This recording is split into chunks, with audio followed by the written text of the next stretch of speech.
Lou I Dort mean, is also someone, if we're talking Pistons offseason, I totally would keep an eye on. I think he's someone who would pretty seamlessly fit into the Pistons culture and what they're doing and what they're trying to build. oh And I yeah, think an Asar Thompson, Lou Dort defensive duo would be a hell for the Eastern Conference. I know people have their mixed opinions on Lou Dort, but he's someone who could potentially be available this offseason as a free agent or as a trade candidate. So I would look at Lou Dort as someone who you could potentially bring in this offseason, especially if you address the shooting, scoring concerns in some other way. I totally think Lou Dort's someone I would keep an eye on for the Pistons, not necessarily Case and Wallace. Lou Dort and Asar would be nasty. Yeah. That would just not. That would be unfair. Honestly, defensively, I would not like want to go up against Detroit. And Asar, he can hit his corner threes too. So yeah. I mean, whoever gets him, I think he'll be a good fit. I could totally see Sacramento just throwing him the bag. I don't know why. Um, probably, who knows? yeah. We got one more, which is more of a kind of a broad question. I have one player in mind. I don't know if we're gonna say the same player. Who's one realistic target you see for us in the off season? So are we going free agency or trade on this? You can. I'll let you go. Whatever with it. Doesn't matter. Okay, I'll go one for each. Who do I? That's kind of funny. Ass a realistic target. Uh, no. Free agency. If Lou Dort hits free agency, I would keep an eye on him. For the Detroit Pistons, I think this is a team that obviously is looking for ball handling and scoring, right? But Lou Dort is someone who, in my opinion, really adds to the defense of this team. And I think this team could always use more perimeter defenders who can really like shake things up the way he can. I was kind of calling last season for Drew Holiday. To maybe get some calls in Detroit here because I thought he might be a great fit. And I think he's that level of defender. He's that level of just game changer defensively. I think he could fit in perfectly in Detroit. Do I expect them to go after him? I don't know. Another free agent I will have them look at is Rui Hachimura. He might be a little bit more expensive than you thought after his postseason, but I still think he's a realistic target for Detroit, especially if maybe Tobias ends up getting more aggressive suitors elsewhere. I think he's someone who can kind of replicate offensively what Tobias does, but with a much higher 3-point percentage. And obviously, you can't replace Tobias as a human being or honestly on the defensive end of the court because I think Tobias was able to be a lot more productive defensively this postseason than Rui. But Rui's someone who can put up a lot of shots. He's someone who can score. He's got great size. I think he is totally a realistic free agency target for Detroit if they choose to go that way. And then if I were to go a realistic trade target, I already said Trey Murphy, so I'm going to avoid saying him again. We already talked about Laurie Markkinen, and we already talked about Kawhi Leonard as well. I might go out of left field here. I might say, "Hey, Boston, what's going on with Jalen Brown?" Um, Ooh, I'm not saying he's available. I don't think he's available.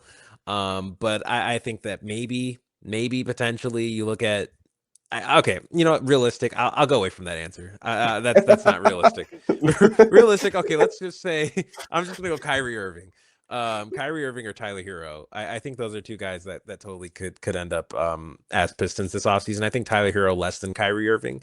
But I think that the Pistons adding a ball handler who can really put the ball in the basket, can really score, has shown the ability to be an all-star already, is a realistic goal.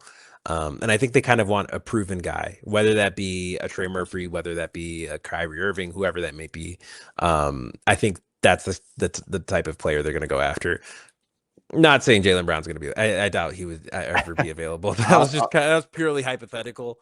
That's kind of not the point of the question. So I'll go with Kyrie or Tyler Hero. I think most realistic is Trey Murphy. If I were to put money, not that I am encouraging anyone to do that, but if I were to put money on anybody, being a Detroit Piston this summer, I would put money on Trey Murphy. So I have two free agent targets that I think that could be realistic. The first one is John Collins, which I think makes a whole lot of sense just when you're talking about trying to get a stretch four. Like, let's say you can't get a Laurie Markkinen, but you're still looking for a stretch four. Like, I think John Collins, I know some people get on him with the defensive lapses at times, but I mean, it's a guy that can shoot the three, and not to mention, I'm sure he would love to catch lobs next to Jalen Duren in the front court. It's the first player. Second player is CJ McCollum. Like if things just go completely in left field and you can't get any of those big names, like I wouldn't hate a CJ Cade backcourt together. Yeah, yeah. I mean, obviously, you're kind of lacking a little bit of athleticism or speed in that backcourt. Those are two a little bit. I guess I don't want to say the athleticism thing for Cade. He's shown the ability to be a really athletic player, but he's not necessarily the fastest guy on the court. Yeah. Um, and I think CJ kind of isn't really bringing up the pace a lot. I think he did a great job in Atlanta. I think he gets a lot of hate. I think CJ would be a good fit, but if you get CJ and that's it, for your offseason, I think Pistons fans would throw a riot in downtown Oh yeah. Detroit. 100%. I think there would be Pistons jerseys burning, just because of the reputation that CJ had.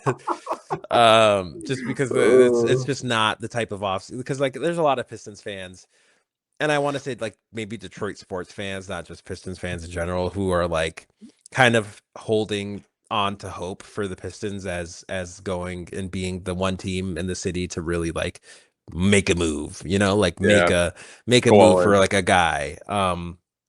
Which I honestly do think happens this summer. I do think Me too. Detroit goes after a guy. But regardless, if that doesn't happen and you just stay at 21, nothing really substantial happens, and then you just bring in CJ McCollum, I think a lot of Pistons fans and Detroit sports fans would go batshit insane in the negative way. And that's nothing against CJ McCollum. I think he would be a good addition to this team, but they would not handle that really well. So I can't see No. that being the case. I think this front office knows that they have a huge opportunity to obviously make themselves known as a contender, make a deep run in the playoffs, potentially in the finals next year, but also to grow the fan base. This team has been, I guess you could say, around the state pretty consistently like the number two team. Certain people it's the number one team, but it's pretty consistently a number two team because the Lions have, for whatever reason, always been number one, right?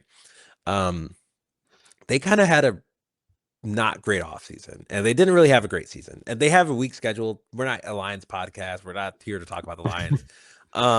But there there's this precipice that the Pistons are on as potentially becoming the number one team in the city, even if it's for a short term Yeah. period.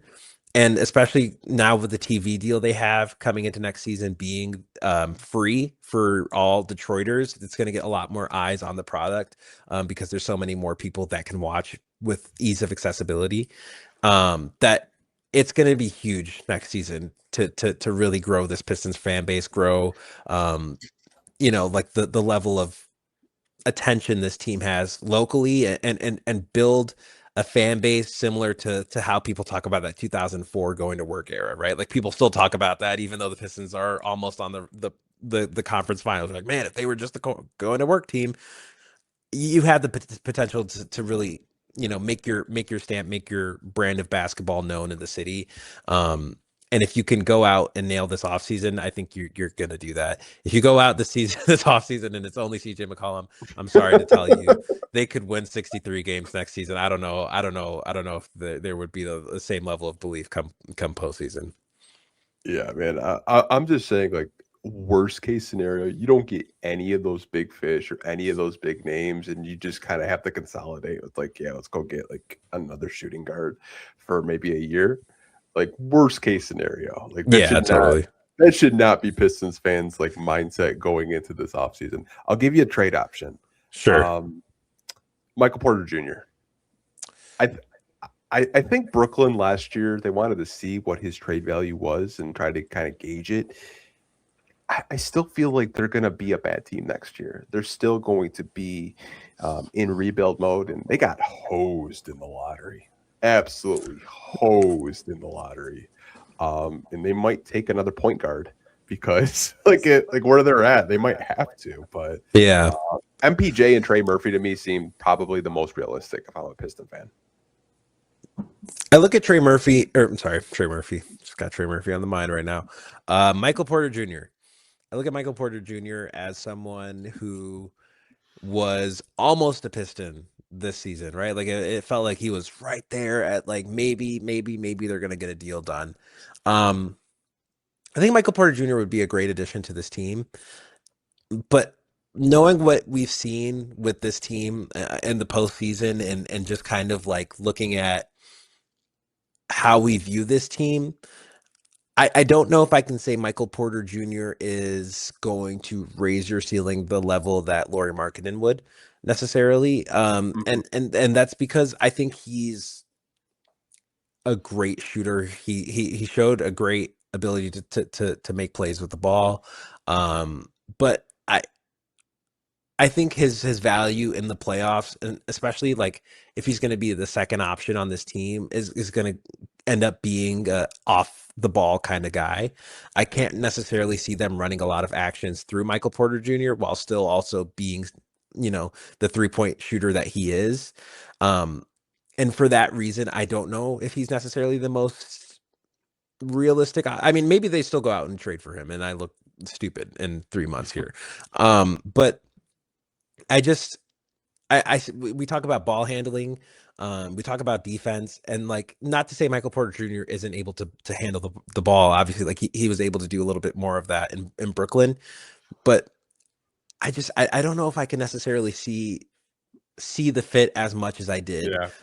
earlier this year. I think earlier this year you just think, okay, we just need another guy who can score the ball in high volume like Michael Porter Jr. and welcome to the NBA Finals, to Detroit Pistons, right? Um, and who knows, maybe that's still the answer. But I came away from this postseason being like, okay, I think they need a little bit more than Michael Porter Jr. And not that I still am not a fan of Michael Porter Jr. I think he's a great basketball player. You do trade for him some shape or form this offseason. I think, okay, you got a really skilled basketball player, and I'm really curious to see him play with Kate Cunningham, especially him play with Jalen Duren, him play with Asar Thompson. Um, but then that makes the Duncan fit maybe a little more questionable because Duncan's not necessarily a plus defender, and then Michael Porter Jr. is obviously not a plus defender. So it's just it's interesting. I'm still pro Michael Porter Jr. in general for the Pistons, but I'm not necessarily as high on him as I was. Yeah, I mean, to me, I don't think you would ask as much of him as he was playing in Brooklyn, but maybe you're kind of asking him to have maybe a similar role to Denver, but maybe just you're getting a good 5 to 7 more touches. Kind of putting him in that Tobias role where it's kind of like we know you're going to be more of a consistent shooter. We know you can put it on the floor, but defensively, yeah, there are questions there. I think there are some. As long as he doesn't do any podcasts, I'm good. Nah, Uh, if he's doing the Pistons Talk podcast, uh, it's all good. that would probably get canceled too. But overall, like I like him as a player. But I still think Trey Murphy to me makes the most sense just because of Yeah. Trajan's history, and not to mention, um, we have a lot of Troy Weaver picks up here. And I'm sure Troy would love to get his hands on a lot of his previous draft picks if you get into trades. I'm sure he thinks about Jalen Duren. He thinks about Stu just because look at their center rotation right now. In New Orleans, they don't really have a go-to center. Like I personally think if there is a Trey Murphy trade at any point, it's probably one of the centers Detroit picked in a trade involving Trey Murphy to Detroit. Yeah.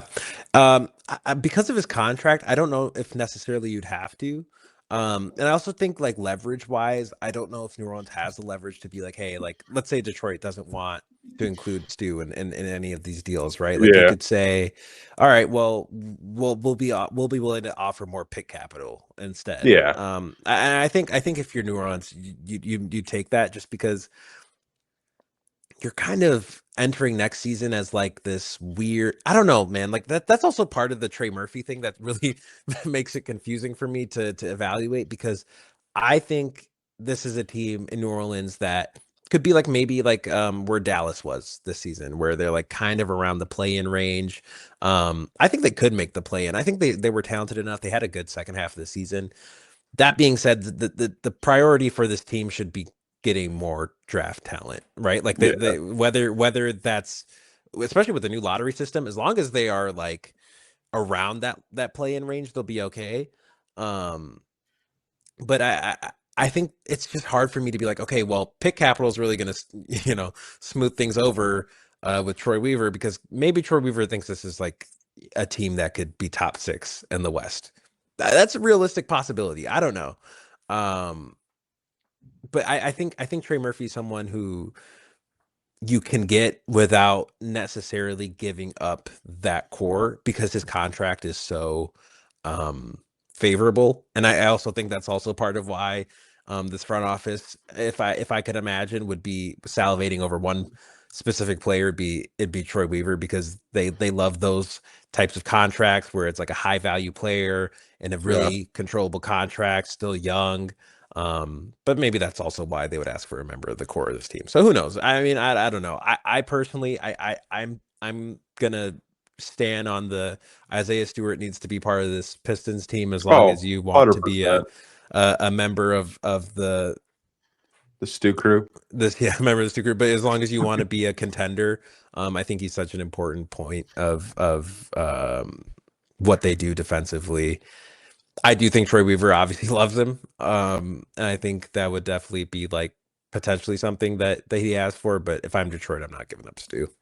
I just think in the event if it does come to Trey, which I know some people they see like the talk around him, especially with like the it could take a Mikal Bridges or a Desmond Bain type of trade, which that doesn't surprise me at all.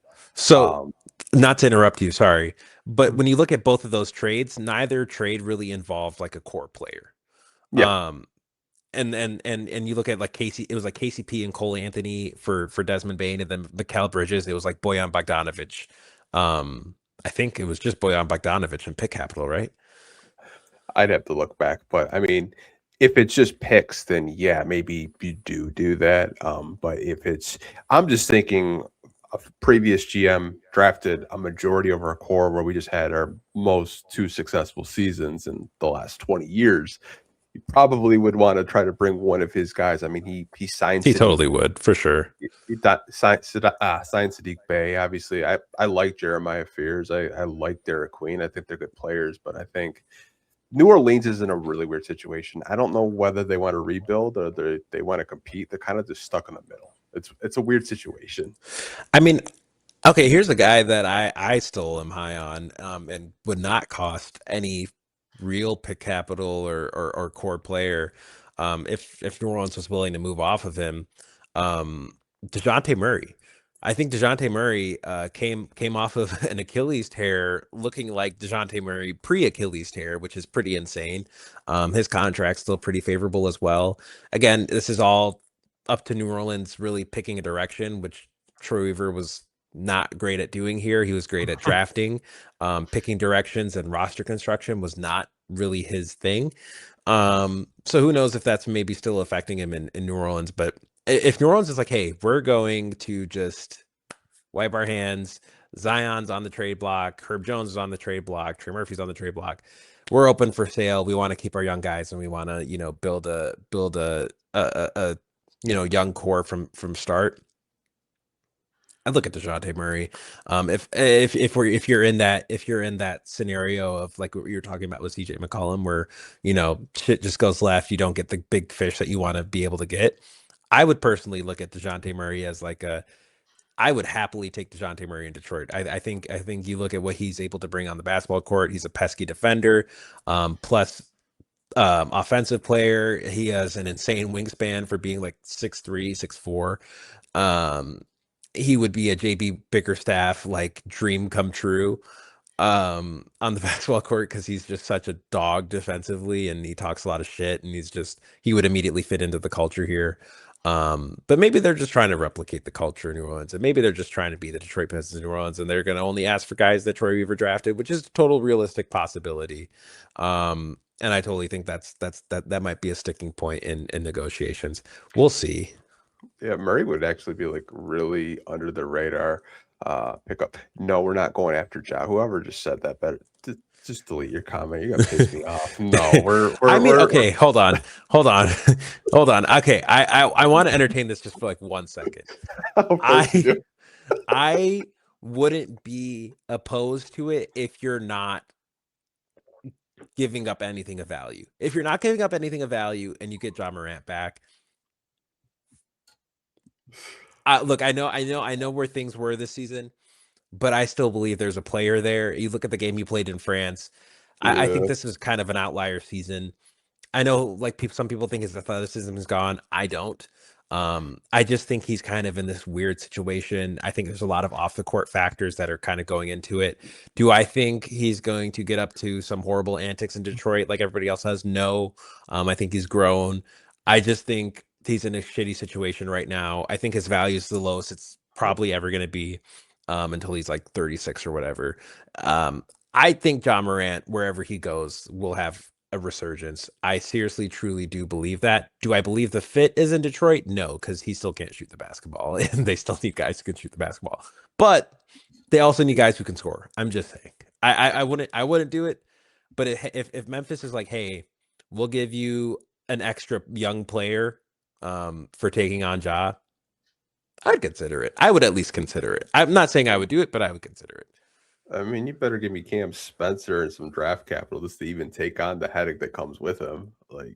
I got got like T Morant like courtside with like Jalen Rose out there. Like I just did That'd be not want cinema, man. I that. don't know what you're talking about. That'd be an awesome. T Morant would be turned up in the Cure Auto Insurance Club, bro. That man would be having the time of his life here. Pure auto insurance. Oh my god. No, I'm joking. I do think Ja though. On a serious note, I do think he will have a resurgent season wherever he goes. I do think there's still a great player there. I just don't think it's here. It's his shooting has got worse every single year since his rookie year, and the one thing that made him incredible was his athleticism and dunking the ball. And he basically said, "I don't want to do that anymore." So it's just like, what do you even like kind of do if you don't want to dunk the ball and be athletic and just I don't want to swear on this podcast, but fuck shit up. Like, Yeah, like yeah. what are we gonna like kind of do there? But I mean, I saw someone mention Ja like 3 times. I don't see it. Even if it's a buy low option, like you need more perimeter spacing, and that's not something that he thrives at. But I mean, if you're trying to sell tickets and just get all the dunks and all the transition buckets, sure, I guess. Yeah, yeah. I mean, I would not even have him in like my top 10 of Pistons targets. Um, Low key on the lowest of keys. I wouldn't. Seriously. I don't think John Morant should come to Detroit. I don't think that's a good No, fit for him. The number one pick in that draft, however, people have written him off. He had a healthy season.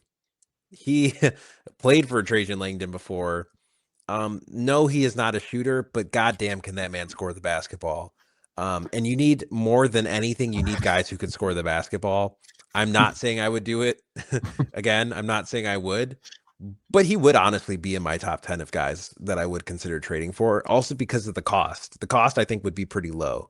Um, Zion you're gonna. Williamson, man. I think Zion Williamson. I think Zion Williamson. Um, is another guy, not like John Moran. I seriously don't think Ja is, again, I can't say that enough. I don't think he's a fit here.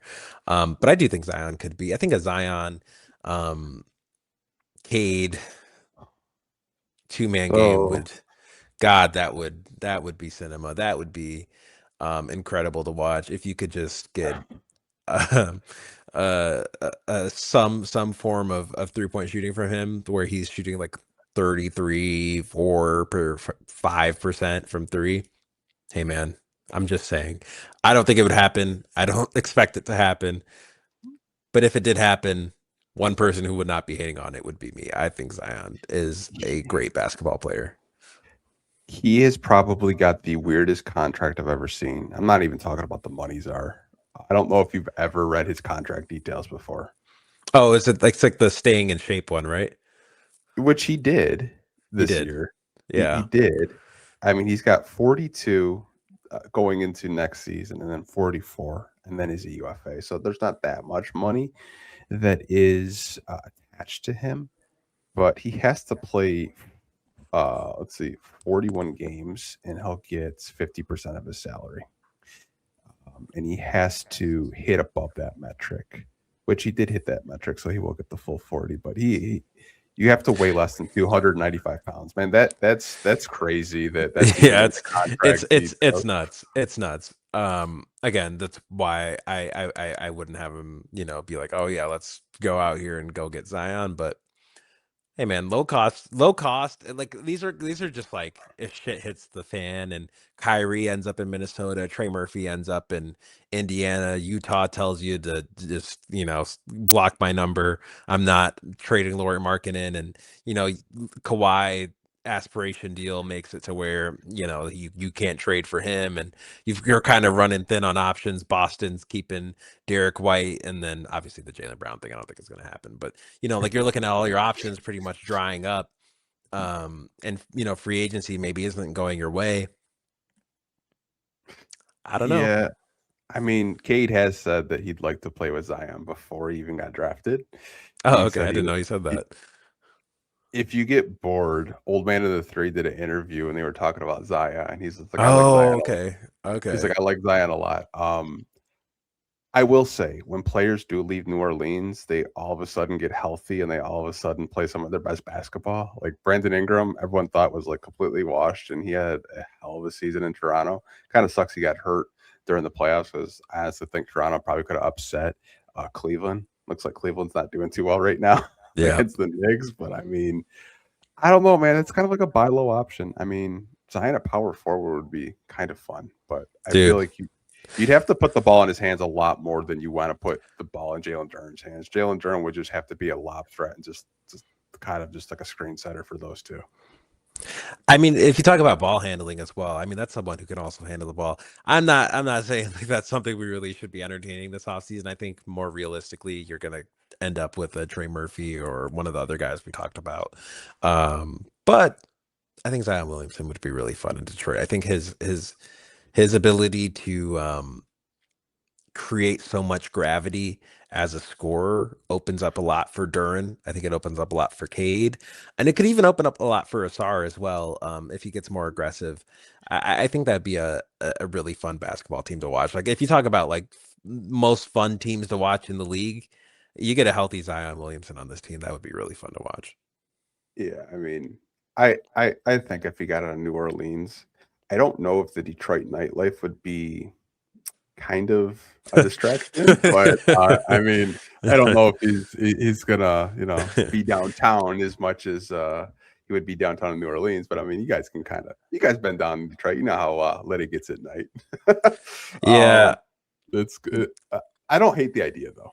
yeah, no, I just I don't think it would happen. I don't think it's really even something that's really being considered, but um it's just a fun thought experiment.